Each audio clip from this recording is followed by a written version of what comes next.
there, guys, gals, and non-binary pals. GM Potter here, and today we are going over,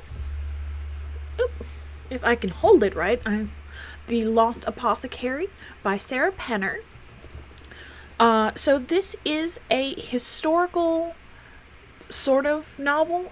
It's not fully set in the past. It jumps back and forth between the late 1700s and present day. And my air conditioning just kicked off. It's already in the 90s. It's not even 9:30 yet as of filming this, and it's already in the 90s here in North Texas. It's going to be a very hot day, unfortunately.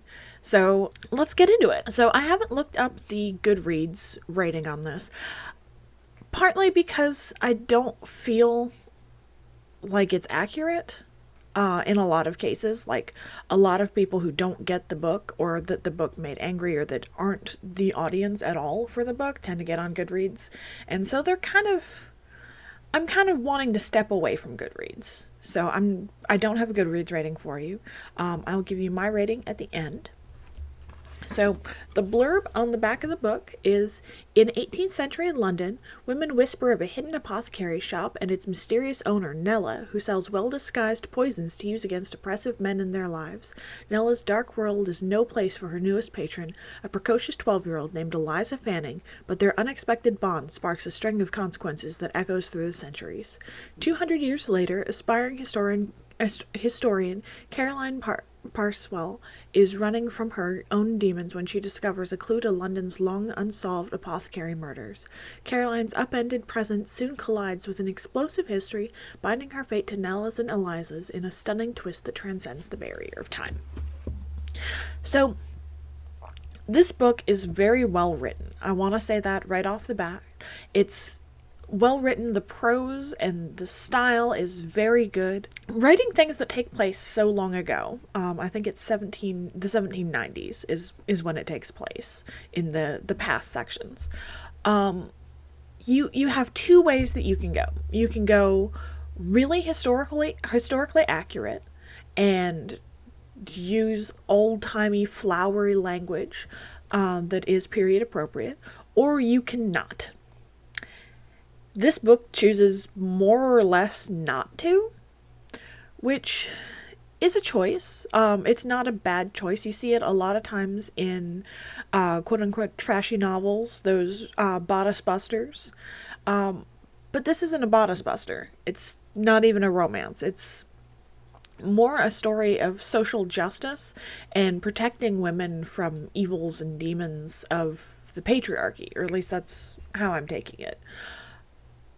The problem with that is the chapters that take place in the 18th century don't feel different enough, to me at least. They don't feel different enough from the chapters that take place now, where our main heroine, who wanted to be a historian and a literary scholar and all of these things, but didn't because of her husband, and I don't want to get into it. The book was engrossing, yet, I hate to say this, a little bit boring. I had such high hopes for it. Like, the whoever wrote the back cover blurb did a great job. It makes me want to read the book. However, reading the book, I don't like Caroline at all. Like, her husband cheats on her, and right before they're supposed to go on their anniversary trip, and so she runs away to London on her own. She goes on their anniversary trip by herself, and she may or may not be pregnant. At the beginning of the book, she's not sure yet. She doesn't have the strength to take a pregnancy test yet, or it might not be time to take one yet. It could go either way. If my partner cheated on me, I feel like someone would have to hold me back, because that is such an egregious betrayal. I would either be a wallowing, blubbering mess, or I would be a tight ball of rage. And she's neither. She's just kind of, well, I'm not going to think about it, so blah, blah, blah. Even when he follows her to London, she's still not. It's almost like she doesn't care about him, which, why did you marry him? Like, she's mad at him, but she's not angry. Like, she doesn't have the rage and the seething that you would expect from this kind of betrayal, especially when he puts the blame on the other woman entirely. It's not his fault. He has her moved to another department because, of course, he works with her and blah, blah, blah. I don't like stories that involve infidelity, first of all. I think it's a little lazy to use it as a plot device, and this is very plot device, and it just, I don't like it. I did not like this book. I hate to say that because I wanted to like it. The cover looked so cool, and the little summary on the back looked so interesting, and it pulls you in while you're reading it, which is really unfair. But bad books can do that just as well as good books. The one that comes to mind is Twilight, which I realize I'll probably get a lot of hate because Twilight's having a renaissance, but the book is not good. I listened to it on audiobook, and like there's like this weird like guitar bit, and I always listen to my books too fast. Like I listen to them at 2.25 or 2.5 times speed because otherwise I lose interest, and that one just kind of it sucked me in, and I wanted to know more, but at the same time I'm like, I hate this book. I really hate this book. And The Lost Apothecary is very much the same way. Like the twist at the end, okay. Like, I'm not going to give it away because I don't think this book deserves to be spoiled. Because it does pull you in. And if you decide to read it, like, or if you have read it, the twist deserves not to be spoiled. Because it is a good twist. Is it telegraphed? Yes. Is it a little predictable when you think about it? Yes.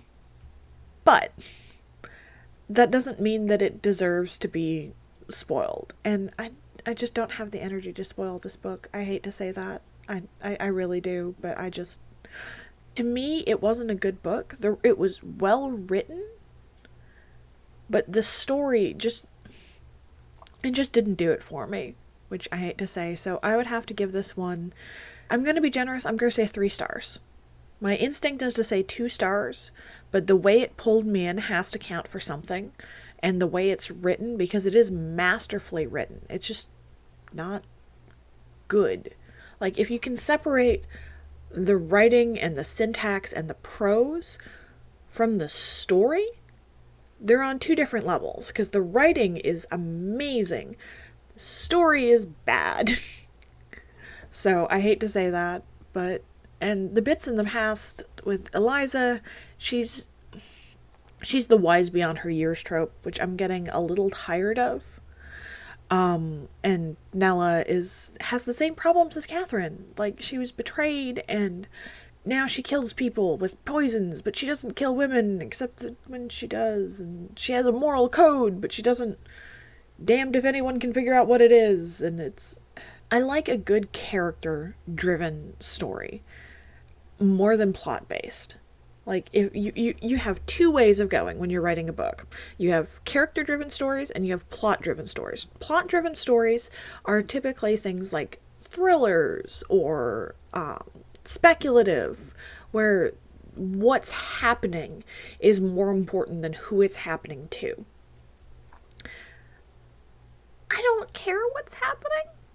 I care who it's happening to when I read a book. I want to meet somebody within the pages and fall in love just for 300-400 pages and root for them and cheer for them, and I couldn't, because the characters are flat, and I always feel bad because as a writer, I know if someone gave this kind of review to something I wrote, I would be heartbroken.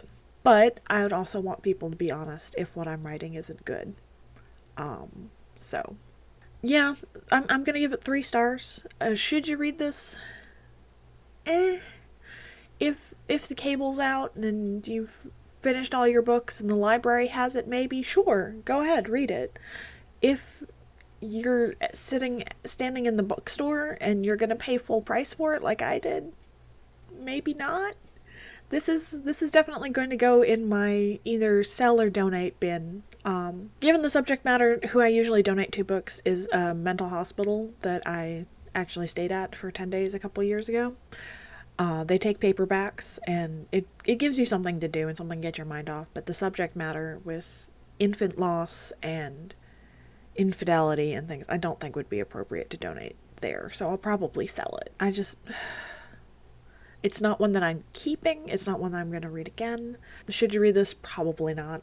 Not if you have something better to read or something better to do, or if, your carpets need to be shampooed or something. Have you read it? What did you think? Did you like it? Did you find it enjoyable? Do you prefer plot-based stories to character-based stories? Let me know. Don't forget to like, share, and subscribe, and I will see you in the next one. Bye!